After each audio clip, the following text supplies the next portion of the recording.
Thank you for tuning into our podcast. We are coming to you from Chicopee, Massachusetts.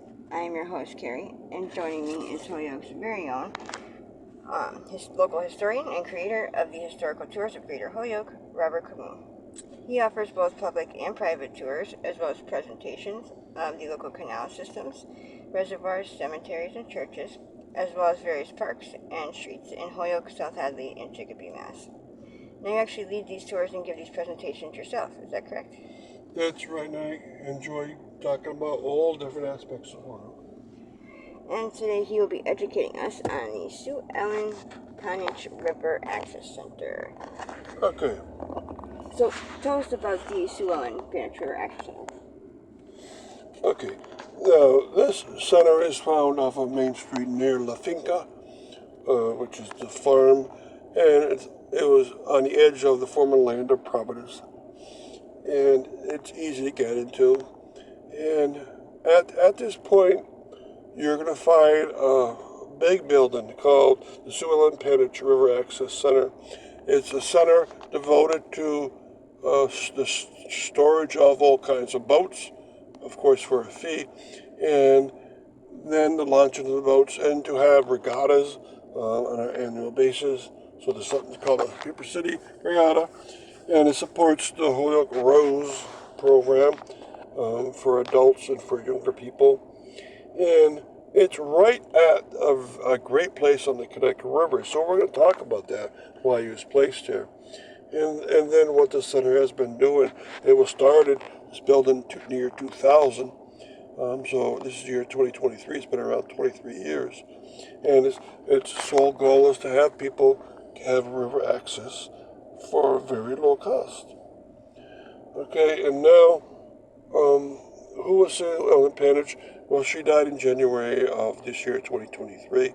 She was a super volunteer from Holyoke. She would devote many of her hours, not only to her family and her husband, but also to the city of Holyoke itself. And she was such a great volunteer that Massachusetts honored her with a special award, the Super Volunteer Award around Massachusetts a few years back. And also this center, with contributions from the family, was named after her. And it's a great site to go visit, even if you're not going to row there, just get a good sight of the river and what the whole crew is up to at this point. And tell us about the Holyoke Rose program. Okay, the Holyoke Rose program, ROWS, well, it gives away right there what they do. They row boats, row kayaks, row canoes, row sculls, row multi-member sculls to 8 people. And the goal, again, is to have competitions, to have friendly learning activities, or activities where you can just exercise, or just go out on the river and enjoy an afternoon in the quiet. So it's a nice little place. Now the program attracts, they have a middle school level program, they have a high school level program. They're trying to get people interested in the various forms of rowing any kind of boat. And it's a very low cost in order to have as many people join as possible. It's the only public launch site in Holyoke, and for that it gets people on a one-day pass, and it also has yearly members.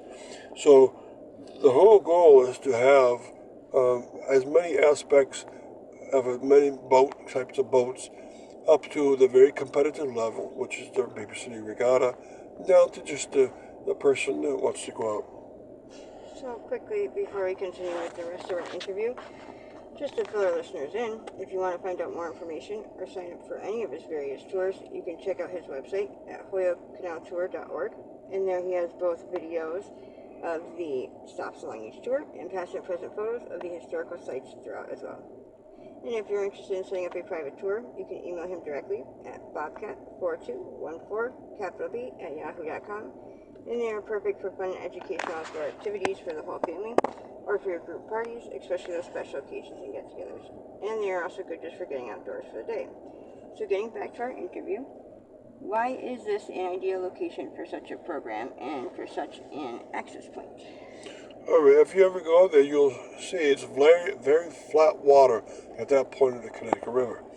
The Connecticut River has passed through Holyoke. It's about 8 miles long through the city, and some of the points have wakes to it that used to have a falls through Holyoke that was 60 feet long over a mile and 30 feet long within there over about a few hundred feet. So it was enormous rapids. But once it keeps going south, the Connecticut River gets flatter and more passive, and so this place is great. Now, it has a location for the River Access Center. It's also a wonderful point. It was free because it was a land of Providence. There was no one down there. And they had an opportunity. They bought up this access point. And they have a cut right in the river there, so you can go down the launch site very easily. And also, it might not be centered to Holyoke, but it's central enough to most people that have access to a car, whether you're a middle or high school student, your parent can drive you, or if you're an adult, you can drive yourself, and it has a big parking lot. So it's a nice place to get into. And its costs are very low cost. Even if you store a boat there for the year, they're low cost as the most points anywhere else. So I wish people would learn more about this and get more activity down here. I still don't think they have a competitive program in the schools themselves, but maybe Holyoke deserves to have a row team at the middle and high school level. And maybe Holyoke Community College deserves to have a row team at the college level. And what does the future hold for these two, the program and the center? Okay, they're going to keep developing. I know that they're developing. Just a couple of days ago, I went down there. I saw many middle school boys getting a boat ready, and it was great to see. There was about 8 boys getting a smaller boat ready, and they were all cooperating with each other, getting the boat ready, bringing it down there, and getting people into it. It was a great sight to see. And so I hope they keep developing their programs. As interest grows, you can develop the program to a higher level. Some of the boys might want to do it more than once a week. It'll become a great alternative to other kinds of sports.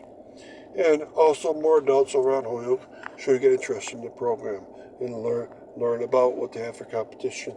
And the Paper City Regatta, I don't know how long it's been around, but people should know more about that. It's a kind of competitive sport. You can go watch the regatta from the beachfront. And I noticed some of the people were there. I think it was in May or June I saw them, and they were coming from the regatta. And they had a big women's section. So thank you for listening to the podcast. And thank you, Robert, for educating us on your tours. And we want to thank our listeners for tuning in. You can also tune into a large selection of our other podcasts and much more at his website. Again, that's holyokecanaltour.org. And again, you can email him directly for private tours or to inquire about anything else at bobcat4214 @yahoo.com.